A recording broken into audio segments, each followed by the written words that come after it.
Hi everyone, my name's Claire. I'm an intuitive life coach.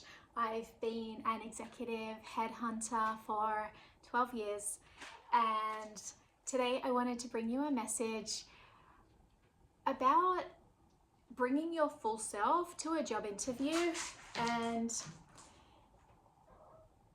if you've been interviewing a lot for jobs and you're getting fatigued, things may be slowing down because of the holidays,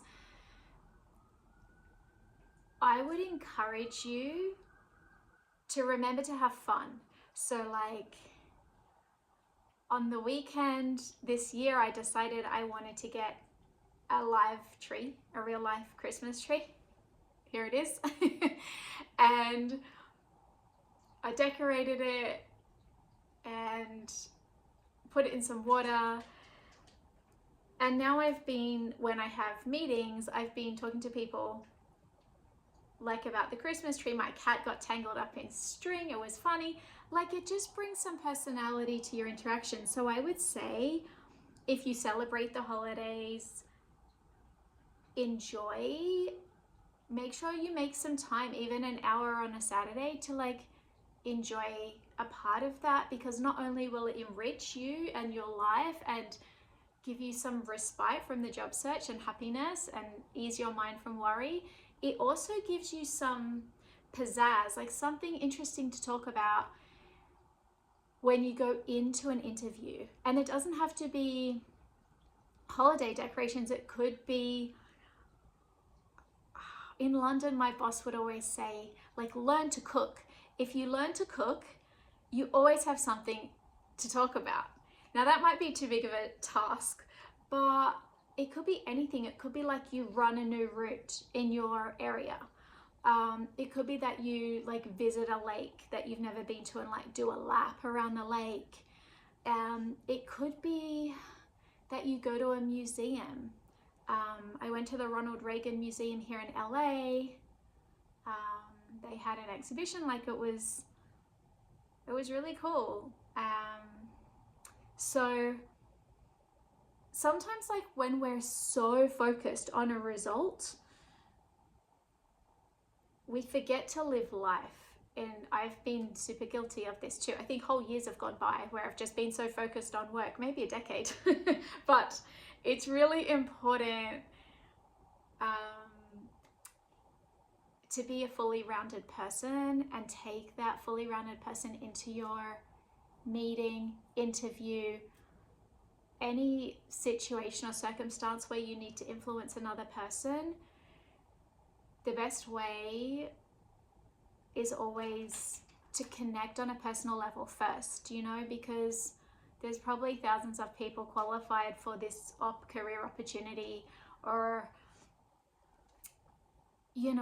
there's probably 100 good ideas that your CEO or the board would agree to, but it's really about bringing like your pizzazz, like bring a little piece of who you are. And if you're like super reserved and quiet and an introvert,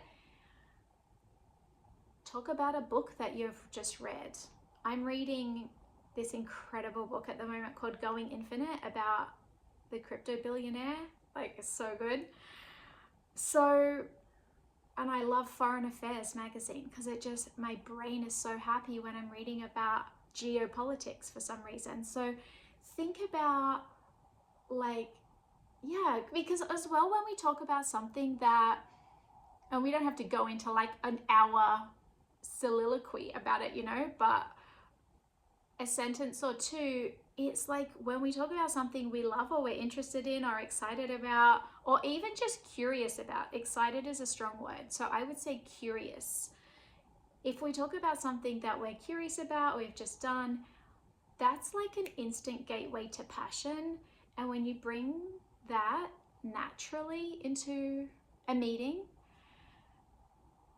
it'll like set off this chain reaction where the other things that you talk about in the interview or meeting will be infused with this passion. And so it is a strategy, but more so it's just a way to enjoy the process and enjoy where you're at.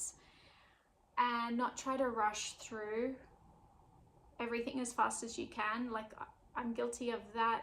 I had a boss in San Francisco, and he would say, Claire, you always try to run before you can walk. So for me, it's like a conscious effort to be like, this action doesn't equal an outcome, and I know if I do that action, I'll probably be present and really enjoy it. And then it has other bountiful benefits. So I just wanted to leave you that inspiration for today. And if you are interviewing and it's not working out and you're not getting callbacks, or a second interview, I talked to an actor friend yesterday, they say callbacks, but if you're not getting the second, third interview, if you're like the bridesmaid and not the bride and you just miss out on the job, I would say rejection is protection. What is meant for you will come. Just keep asking yourself, what do I want? How do I feel about this opportunity? Am I going to be happy in a year or two? Like, just keep feeling out. Or it could be like, let me give it a go, you know? So this is my message for today for you all.